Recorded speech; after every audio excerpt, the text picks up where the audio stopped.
ఉన్నారు. సో ఎవరైనా సరే మీకు వచ్చిన డౌట్ని ఆర్జీవి గారినే డైరెక్ట్గా అడగచ్చు.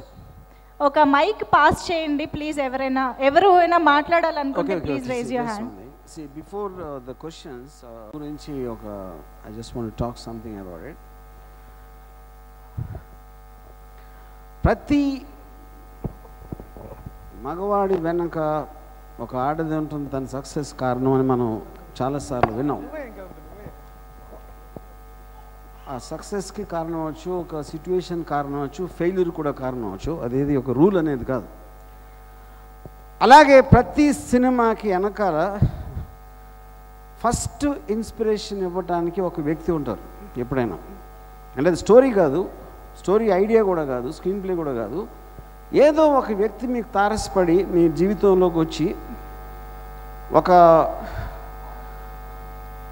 ఇన్సిడెంట్ క్రియేట్ చేసినప్పుడు దాంట్లోంచి స్టార్ట్ అయిన ఒక ఐడియా ఫైనల్గా ఒక సినిమా అవుతుంది. సో లక్ష్మీస్ ఎన్టీఆర్ వెనకాల నాకు ఆ ఇన్స్పిరేషన్ ఇచ్చిన వ్యక్తి, ఆ వ్యక్తికి నేను ఈ సినిమా అంకితం ఇస్తున్నాను. ఆ వ్యక్తి పేరు Nandamuri Balakrishna.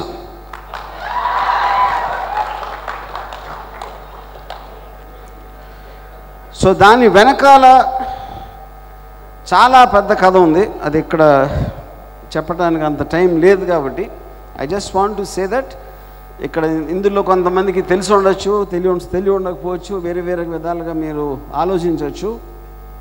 But the bottom line is I give complete credit for this film in my own way to Nandamuri Balakrishna. So Lakshmi's NTR is a very special film.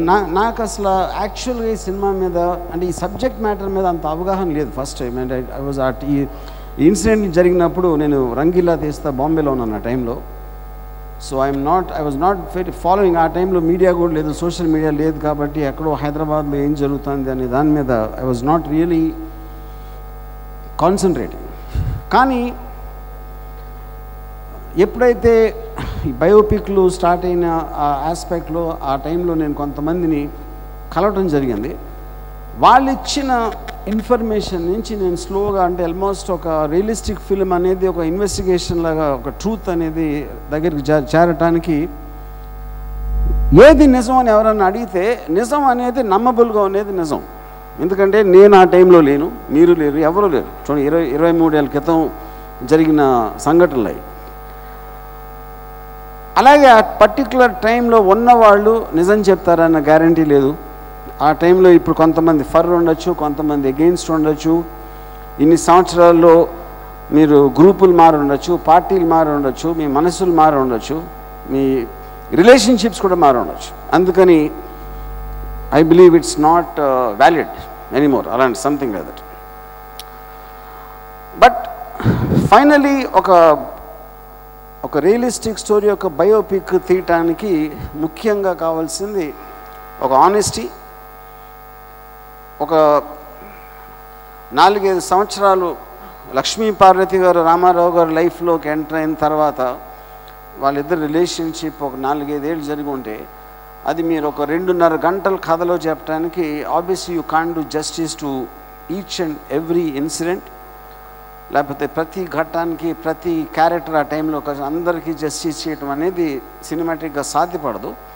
కాకపోతే you can catch the spirit and the soul of the core of the relationship which we try to do our best.